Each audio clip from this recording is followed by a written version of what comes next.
Maud, on s'envole Oui. d'abord pour l'île de Beauté. On chausse bien évidemment nos chaussures de randonnée et on se lance sur les sentiers de la Haute-Corse, direction le lac de Nino. Nino ou Ninou, diraient Ah. d'ailleurs les Corses. C'est le deuxième plus grand lac de l'île. On est à 1743 mètres d'altitude. Et alors, je ne vais pas vous le cacher, c'est un lieu absolument idyllique, c'est magnifique, un lac bleu, des montagnes tout autour et des chevaux sauvages qui pèsent tranquillement. On fait difficilement mieux en termes de décor de randonnée. Et ce qui est sublime dans ce paysage, eh bien, ce sont les posines. Les posines, C'est ce quoi sont en fait des étendues d'herbe dans lesquelles il y a des trous d'eau, un peu comme un sol tourbeux, si vous voulez.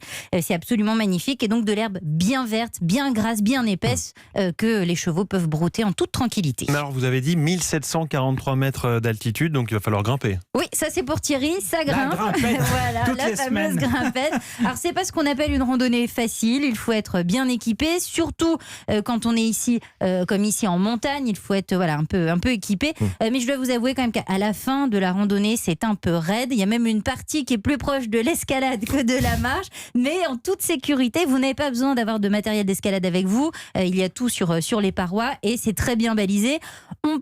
Au départ, donc on monte un joli vallon, c'est le vallon de Colga. On passe à proximité d'une très jolie bergerie. Et puis après une bonne heure de marche, eh bien là, ça commence à grimper sévère, comme on dit. Pas mal d'éboulis et de rocailles aussi, donc attention. Donc on y va pour la journée seulement. Oui, exactement. Une journée. Interdiction de toute façon de bivouaquer sur place, donc on ne peut pas y passer la nuit. Si vous voulez passer la nuit dans le coin, eh bien vous allez au col de Vergio, qui est à peu près à 15 km. Il faut compter 5 heures On y de va en marche. voiture là. Oui, bien sûr, là vous y allez en voiture, Emmanuel, ne vous inquiétez pas.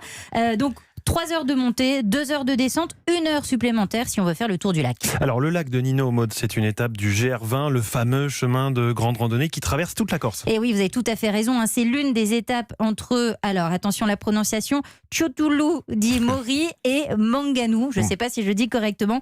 Le GR20, vous savez, au total, c'est 200 km du nord au sud de la Corse. Il est réputé pour être l'un des GR les plus difficiles d'Europe. Vous avez un bon plan pour terminer ? Et oui, alors si vous ne voulez pas marcher, vous pouvez aussi découvrir le lac de Ninou à cheval. Il y a un ranch très sympa qui s'appelle Unyuliu à Cavalu qui propose tout ça, c'est de très belles balades On va dans le coin. retrouver, je crois, tout ça sur Internet pour avoir les noms. Exactement, europe1.fr pour retrouver toutes les bonnes adresses de Maud.